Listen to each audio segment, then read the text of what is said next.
आज हम linear programmer के कुछ प्रश्नों को हल करेंगे जो परीक्षा में पूछने की ज्यादा संभावना है। और लीनियर प्रोग्रामर से एक प्रश्न फिक्स है कि वो 5 नंबर में पूछे जाते हैं।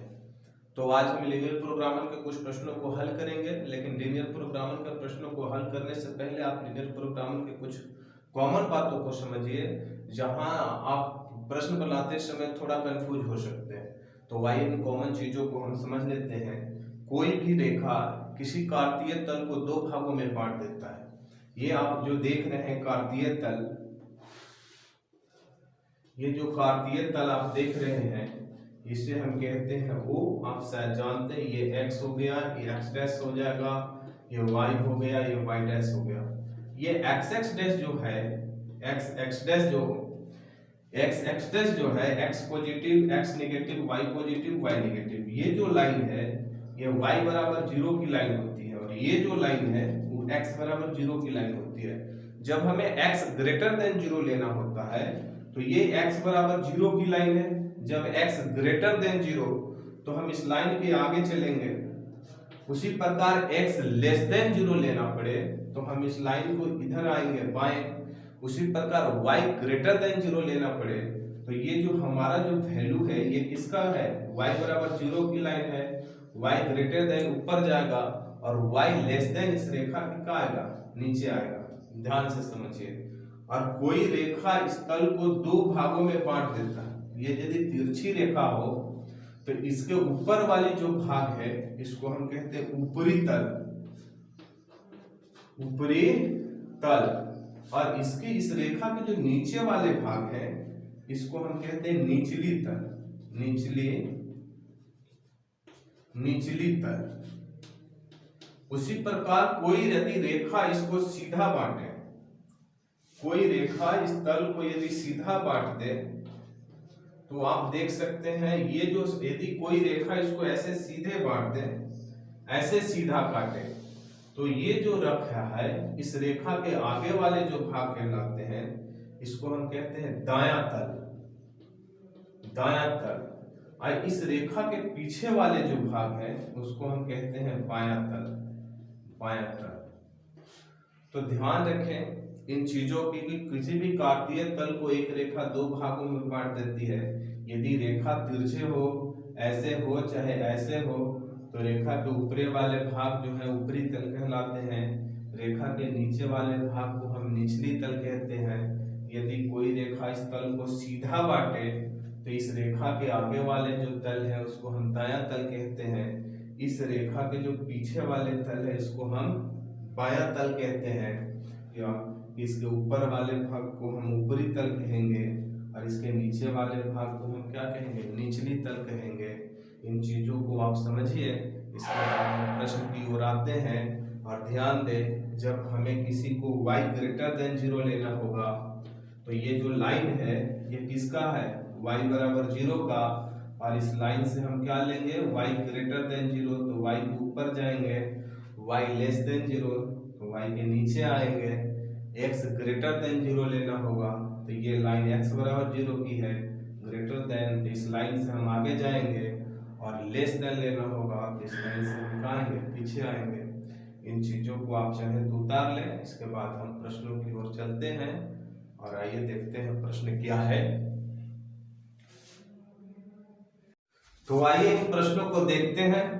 हमारा प्रश्न है x plus Y less than equal to 50, 3x plus Y less than equal to 90, x greater than equal to 0, y greater than equal to 0। कई विद्यार्थियों को यही समझ नहीं आता है कि लेस देन इक्वल टू क्या होता है।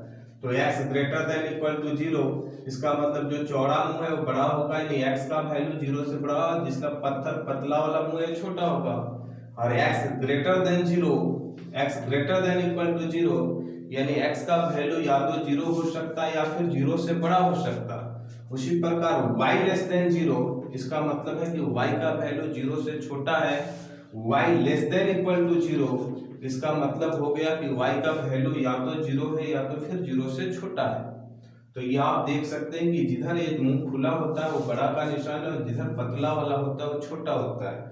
जैसे हम कहें कि x greater less than y, इसका मतलब हो गया कि y बड़ा है और x क्या है, छोटा है। जिधर पतला वाला मुंह वह छोटा, जिधर चौड़ा वाला मुंह वह बड़ा। तो आइए प्रश्नों को हम समझते हैं। तो इस प्रश्नों को हम आराम से हल करते हैं। और हमारा जो पहला प्रश्न है आप देख सकते हैं, इन अवरोधों से घिरा है। इसका इक्वेशन x + y ≤ 50। पहला जो सॉल्व करिए और लिखिए क्या है, x + y ≤ 50।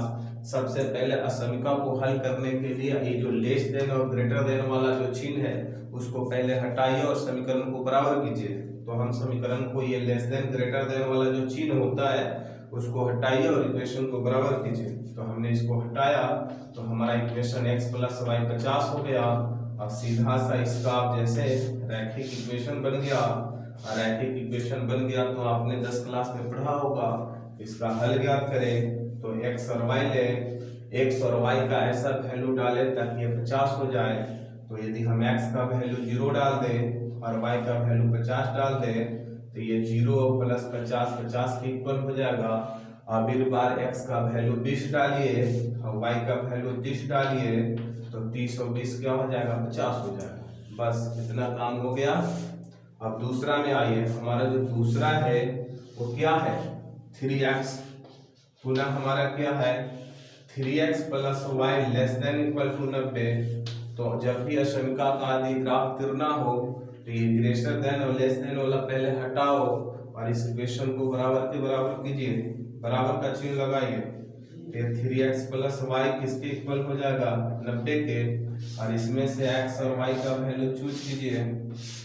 तो हम x और y लिख दें, x और y के ऐसे वैल्यू डालें ताकि ये किसके इक्वल हो जाए, 90 के इक्वल। तो हमने x का वैल्यू 30 डाल दिया, 20 डाला तो 20 × 3 क्या हो गया, 60। और इसका वैल्यू हमने 30 डाला तो 60 और 30 किसका हो गया, 90 के इक्वल हो गया। और एक बार हम इसका वैल्यू 60 डाल दें तो ये वैल्यू 60 हो गया, और इसका हम 10 डाल दें तो ये 30 हो गया। तो ये हो गया 60 और 30 किसके इक्वल हो गया, 90 के इक्वल हो गया। अब हमारी बात को आप ध्यान से समझिए, क्योंकि हमने जितने भी वैल्यू डाले हैं वो सारे पॉजिटिव हैं। तो इन प्रश्नों को आप अब हम बना रहे हैं, आप इन चीजों को बहुत आराम से समझिए। तो अब हम यहाँ ग्राफ बनाएंगे। तो हमने यहाँ एक ग्राफ खींचा, इस ग्राफ को हमने खींचा और इस ग्राफ का हो गया 0 और ये हो गया x पॉजिटिव, ये हो गया y पॉजिटिव। यहाँ से आप लीजिए 10, ये हो जाएगा 20, ये हो जाएगा 30, ये हो जाएगा 40, ये हो जाएगा 50 और थोड़ा और बढ़ाइए इसको, ये हो जाएगा 60। इस अक्ष पर लीजिए 10, ये हो जाएगा 20, ये हो जाएगा 30, ये हो जाएगा 40, ये हो जाएगा 50 और थोड़ा ऊपर और बढ़ाइए इसको, ये हो जाएगा 60। अब इसका पॉइंट निर्धारित कीजिए। तो हमारा पहले इक्वेशन का पॉइंट क्या है, 0 के सोझे 50, x एक्सिस पर 0, y एक्सिस पर 50। तो जब हम x एक्सिस पर आते हैं यहाँ तो 0, y एक्सिस पर 50 यहाँ आ जाता है। हमारा पॉइंट एक यहाँ बन गया। दूसरा है 20 के सोझे 30, x एक्सिस पर 20 और y एक्सिस पर 30, हमारा पॉइंट यहाँ बन जाता है। इन पॉइंट को मिलाइए और आप सीधा एक रेखा खींचिए। ये जो रेखा हुआ, ये जो रेखा हुआ, ये किसका रेखा बना, x + y = 50 का, x + y = 50 का। अब पुनः ध्यान से देखिए, हमारा जो दूसरा इक्वेशन है 3x + y 90, तो ये x 20 है तो y 30 है, यानी x 20 तो y 30 के इक्वल हो जाएगा। और पुनः देखिए, जब x 10 तो y 60 के इक्वल हो गया। जब हम x 10 लगते हैं तो y हमारा किसके इक्वल हो जाएगा, 60 के। तो हम 10 के सोचे क्या करते हैं, 60 ले लें। पुनः से पॉइंट को देखिए, जब x पर 20 था तो y का वैल्यू 30 था, तो 20 के सोचे हमने 30 पर लिया। जब x 10 तो y क्या है, 60, x 10 तो y 60। इन दोनों पॉइंटों को पुनः से मिलाइए और पुनः एक यहाँ से खींच दीजिए। तो आप देख सकते हैं कि ये जो लाइन हो गया वो किसका लाइन है, 3x + y = 90 का, 3x + y = 90 का। अब हमारी बात को आप ध्यान से समझिए। समझना क्या है कि हमारा जो है x plus Y less than equal to 50 है ना, इसका मतलब लेस देन है तो उसका नीचे आएगा हल। आप देखिए कि x प्लस वाई 50 का ये लाइन है और हमारा जो समीकरण है x plus Y less than 50, यानी लेस देन इस लाइन के कहाँ आएगा, नीचे इसका हल क्षेत्र होगा। तो हम इस लाइन देखिए, ये जो लाइन है किसका है, x प्लस वाई 50 का, और x plus Y less than 50 है। इसका मतलब कि इसका जो हल क्षेत्र है इस रेखा के किधर आएगा, नीचे। वही ग्रेटर देन रहता तो हमारा हल इस रेखा के ऊपर जाता। और पुनः देखिए कि 3x plus Y less then 90 है, तो हमारा 3x प्लस वाई बराबर 90 का जो ये रेखा है इसका हल है 3x plus Y less then 90, यानी कि हमारा जो हल हो गया इस रेखा से नीचे आएगा। तो हम इसको रख सकते हैं इस रेखा से नीचे। वही हमारा रहता 3x प्लस वाई, वही हमारा रहता 3x plus Y greater then 90, तो हमारा जो हल क्षेत्र होता इस रेखा से आगे होता, ग्रेटर देन आगे, लेस देन इस रेखा से नीचे। और पुनः समझिए x ग्रेटर देन 0, ये जो लाइन है, ये लाइन हमने आपको बताया था कि x बराबर 0 का लाइन है और x ग्रेटर देन 0, तो इस लाइन से कहाँ जाएगा, आगे जाएगा। तो इस लाइन को हमने आगे किया। x लेस देन 0 इस लाइन के इधर जाएगा, x ग्रेटर देन 0 इस लाइन के उधर जाएगा। पुनः उसी प्रकार ये जो है y ग्रेटर देन 0, तो आप देख सकते हैं कि ये जो लाइन है y बराबर 0 की लाइन होती है और y ग्रेटर देन 0 तो इस रेखा के ऊपर जाएगा, और y लेस देन 0 तो इस रेखा के नीचे जाएगा। तो हमारा y ग्रेटर देन 0 है ना, तो हम इस रेखा में आएंगे। अब हमारी बात को आप ध्यान से समझिए कि हम यदि इधर से चले और ये भी इधर से चले, कोई इधर से चला, कोई इधर से चला, तो आपस में आकर हम इस एरिया में मिलेंगे ना। कोई आदमी यहाँ से चलना स्टार्ट किया, कोई आदमी यहाँ से चलना स्टार्ट किया, कोई इधर से इधर गया, कोई इधर से इधर गया, तो जो सभी के लिए कॉमन एरिया होगा वही इसका हल क्षेत्र होगा। तो ये रेखा इधर से इधर आया, ये इधर से इधर आया, इसका हल क्षेत्र इधर से इधर से, तो चारों का जो कॉमन एरिया बन रहा है वही इसका हल क्षेत्र होता है। तो आप देख सकते हैं ये इधर से इधर आया, इस रेखा का हल इधर से इधर है, इसका हल इधर से इधर है और इसका हल इधर से इधर है। तो इन चारों को मिलाकर जो कॉमन एरिया बन रहा है वही असमिका का हल क्षेत्र होगा। तो हम कह सकते हैं, यानी उदाहरण से समझिए कि कोई इधर से इधर आता है, कोई इधर से इधर गया, कोई इधर से इधर गया, कोई इधर से आया, तो यही क्षेत्र एक ऐसा है जहां आकर चारों शामिल हो जाएंगे, तो यही इसका क्या हो जाता है, हल क्षेत्र होता है। तो हम इसको क्या कर देंगे, शेडेड कर देंगे। शेडेड आप छायांकित कर दें इसको। तो हमने इस एरिया को क्या कर दिया, छायांकित कर दिया। जब हम इस एरिया को छायांकित कर दिया तो हम इसके कोणीय बिंदु को उठाएंगे। तो आप देख सकते हैं कि हमारा जो ये एरिया बना, ये जो हमारा था ये किसके इक्वल था, हमारा 20 के सोझे 30 पर कटा था। तो हम इसको लिख सकते हैं 20 के सोझे कितना, 30। ये जो हमारा पॉइंट बटा ये 0 0 हो जाएगा। ये जो हमारा देखिए 0 के सामने कहाँ पर गया था, 50 का, तो हम इसको लिख सकते हैं 0,50। और ये जो हमारा आया है ये आया है करीब, उसको कोई मतलब नहीं है, हम जो जिसका एरिया हम शेडेड करेंगे उसी का कोणीय बिंदु हम उठाएंगे। जब आप इसको काटिएगा ग्राफ पर आराम से, यहाँ थोड़ा उल्टा सा हो गया, यहाँ आप काटिएगा तो 30 पर कट जाएगा। आप जब ग्राफ कॉपी पर काटेंगे तो ये 30 हो जाएगा। तो ये हमारा इसका जो कोणीय बिंदु हो गया 0, क्या हो जाएगा 30, नहीं 30,0। तो हमने इस x अक्ष पर कितना लिया था, x अक्ष पर हमने क्या लिया था, x अक्ष पर तो लिया ही नहीं था। x अक्ष पर हमने इसको आप काटिएगा तो करीब आ जाएगा आपको 30,0। ठीक है, अब आगे की प्रक्रिया हम चालू करते हैं। आप चाहे तो इसको उतार लें और पुनः थोड़ा सा और प्रक्रिया चालू करते हैं, इसके बाद प्रश्न का हम उत्तर निकालते हैं। तो हम ये जो शेडेड एरिया है इसका कोणीय बिंदु उठाएंगे। तो आप देख रहे हैं कि ये जो यहाँ पर एक कोणीय बिंदु हुआ, एक यहाँ हुआ, एक यहाँ हुआ और एक यहाँ। तो आप लिखिए कोणीय बिंदु, कोणीय बिंदु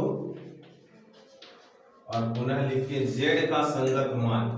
z हमको किसका वैल्यू निकालना है, इसका अधिकतम वैल्यू निकालना है। z बराबर 4x प्लस वाई, तो आप लिखिए z बराबर 4x प्लस वाई का संगत मान, संगत मान। तो आप इसका कोणीय बिंदु निकालिए। पहला कोणीय बिंदु ये हुआ, यहां से यहां, यहां से यहां, यहां से यहां और यहां से यहां, यही ना शेडेड एरिया है। तो ये किस कोना पर मिल रहा है, 0 0 पर, तो हम इसको लिख दे 0 0। दूसरा वाला देखिए, ये कहाँ मिल रहा है, 30 0 पर, तो हम इसको लिख दे 30 0। और तीसरा जो कोणीय पॉइंट मिल रहा है ये क्या है, 20 30, तो हम इसको लिख दे 20 30। और पुनः जो चौथा मिल रहा है वो कहाँ मिल रहा है, ये 0 और 0 के सोचे कहाँ मिल रहा है, 50 पर, तो हम इसको लिख दे 0 50। अब इन पॉइंट को इस z के वैल्यू में डालें, तो जब हम x बराबर 0 y बराबर 0 इस वैल्यू में डालते हैं तो हमारा ये 0 हो जाएगा, 4 इंटू 0 प्लस वाई, यानी z का वैल्यू किसके बराबर हो जाएगा, 0 का। जब 30 और 0 को हम डालते हैं तो x का वैल्यू यदि हम 30 डालें तो 4 12 120 हो जाएगा, ये 0 हो जाएगा, यानी z का जो अधिकतम मान कितना हो जाएगा, 120। पुनः यदि हम 30 और 20 को डालते हैं, 20 और 30 को डालते हैं, तो आप समझिए कि यदि हम इसको 20 डालें तो ये हो जाएगा 20 चौका 80, और यदि हम इसको 30 डालें तो 80 और 30, तो हम कहते हैं 8 3 11 110 इसका मान हो जाएगा। पुनः हम यदि 0 और 50 डालते हैं तो x के वैल्यू को हम 0 डालेंगे, तो 4 इंटू 0 प्लस 50, यानी किसके इक्वल हो गया, 50 के इक्वल। तो हम कह सकते हैं कि इसका अधिकतम मान क्या हो जाएगा, 120, यही ना अधिकतम मान है, अधिकतम। तो ये 120 किस बिंदु पर मिला, हमें किस बिंदु पर मिला, 30 0 पर मिला। 30 0 पर हमें क्या मिला, 30 0 पर हमें क्या मिला, 120। तो हम कह सकते हैं कि 30 0 पर z का, z बराबर 4x प्लस वाई, 30 0 पर z का अधिकतम मान कितना होगा, 120 होगा, 120 होगा। और यही हमारा क्या हो जाएगा, फाइनल आंसर हो गया कि इसका जो वैल्यू है सबसे अधिकतम किस पर मिलेगा, 30 0 पर मिलेगा, यानी 30 0 पर z का अधिकतम मान कितना होगा, 120 हो गया। यही हमारा फाइनल आंसर हो गया, आप उतार लें। आइए हम दूसरे प्रश्न को देखते हैं। हमारा जो दूसरा प्रश्न है कि निम्न अवरोधों के अंतर्गत z बराबर 3x प्लस 4y का अधिकतम मान ज्ञात कीजिए जो निम्न अवरोधों से घिरा है, x plus Y less than equal to 4, x greater than equal to 0, y greater than equal to 0। तो इन अवरोधों के बीच घिरा है और z बराबर 3x प्लस 4y का अधिकतम मान ज्ञात करना है। तो आइए आराम से हम इसको ज्ञात कर लेते हैं।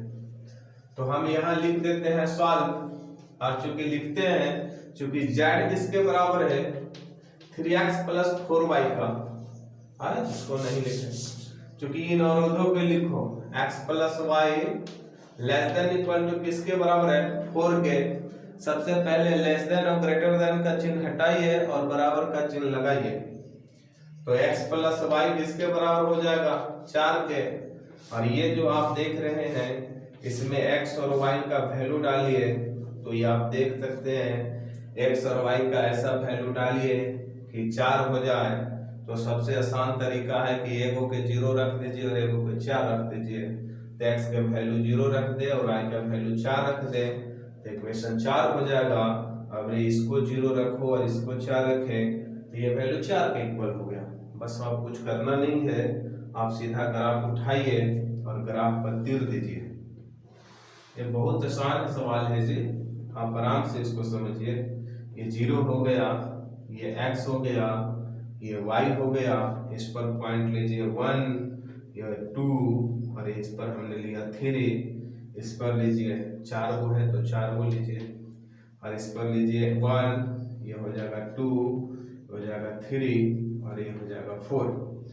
अब इस पॉइंट पर इसको दर्शाइए, आलेख तिरिए 0 के सोचे 4, तो x एक्सिस पर 0 और y एक्सिस पर 4, तो यहाँ आ जाएगा x पर 0 y पर 4, ये x एक्सिस है ना, इस पर हम 0 लेंगे, y पर 4, तो x पर 0 y पर 4, अरे गलत हो गया, x पर 0 y पर 4, तो x हमारा ये है 0 और y पर 4 कहाँ जाएंगे यहाँ, तो 0 के सोचे क्या हो जाएगा 4, पुनः x पर 4 y पर 0, तो x यही है ना, इस पर हम 4 लेंगे और y पर 0, तो यहीं पर रह जाएगा, तो ये हो जाएगा 4 के सोचे कितना, 4 के सोचे 0, और ये हमारा कितना हो जाएगा 0 के सोचे 4। अब इन दोनों पॉइंट को क्या कीजिए, ज्वाइन कीजिए, आप इन दोनों पॉइंट को ज्वाइन कीजिए, और ये जो रेखा हो गया वो किसका रेखा हो गया, x प्लस वाई बराबर 4 का, x प्लस वाई बराबर क्या हो गया 4 का, लेकिन यहाँ दिया है कि x plus Y less than 4, इसका मतलब हमारा जो हल क्षेत्र हो गया इस रेखा के नीचे होगा, वही रहता x plus Y less than equal to 4 है, इसका मतलब लेस देन, इसका मतलब जो हमारा रेखा है इस रेखा के इधर हल मिलेगा निचली तल में, और वही रहता कि x plus Y greater than 4 है, तो हमारा जो हल क्षेत्र मिलता इस रेखा के किधर मिलता, ऊपर, लेस रहे तो इस रेखा के नीचे मिलेगा और ग्रेटर देन रहे तो इस रेखा के ऊपर मिला, तो हमारा लेस देन है ना, इसका मतलब हमारा जो हल क्षेत्र है इस रेखा के कहाँ मिलेगा, नीचे मिलेगा। अब पुनः ध्यान दीजिए x ग्रेटर देन 0, यानी x कहाँ है 0 से, तो x ग्रेटर देन 0, तो ये जो लाइन आप देख रहे हैं ये किसका लाइन है, x बराबर 0 का लाइन, और इससे हमें क्या है आगे चलना है ग्रेटर देन 0, तो ये लाइन x बराबर 0 है और इस लाइन के उधर ग्रेटर देन 0 होगा और इस लाइन के नीचे ग्रेटर देन होगा, लेस देन होगा, तो हमें इस लाइन की ओर चिन्ह मिलेगा। फिर है y ग्रेटर देन 0, ये y बराबर 0 की लाइन है, और जब ग्रेटर देन के है तो हम इस लाइन के ऊपर जाएंगे और लेस देन तो इस लाइन के नीचे, तो पुनः हम इस लाइन के कहाँ जाएंगे, ऊपर जाएंगे, तो इस लाइन से नीचे आएंगे, इस लाइन से ऊपर जाएंगे और इस लाइन से आगे जाएंगे, इन तीनों को मिलाने से जो कॉमन एरिया बना तो क्या हुआ, यही कॉमन एरिया बना। ध्यान से समझिए, कोई आदमी इधर से इधर जाता है, कोई इधर से इधर आता है, कोई इधर से इधर आता है, तो तीनों माँ के इस क्षेत्र में तो मिलेंगे ना, तो जो जहाँ तीनों आपस में मिले, तीनों का जो कॉमन एरिया हुआ वही असमिका का हल क्षेत्र होता है, तो हम इस कॉमन एरिया को क्या कर देते हैं, सेलेक्ट कर देते हैं, तो हम इस कॉमन एरिया को क्या कर दिया, सेलेक्ट कर दिया। जब हम इन कॉमन एरिया को सेलेक्ट कर दिया तो आप इसके कोणीय बिंदु को उठाइए, तो आप लिखिए कोणीय बिंदु, आप लिखिए कोणीय बिंदु, और फिर लिखिए z बराबर 3x प्लस 4y के संगत मान, तो y हम इसका कोणीय बिंदु उठाएं, तो पहला हमारा कोणीय बिंदु यहाँ हो गया 0 0, दूसरा हमारा यहाँ हो गया और तीसरा हमारा यहाँ हो गया, तो हम इसको लिखते हैं 0,0।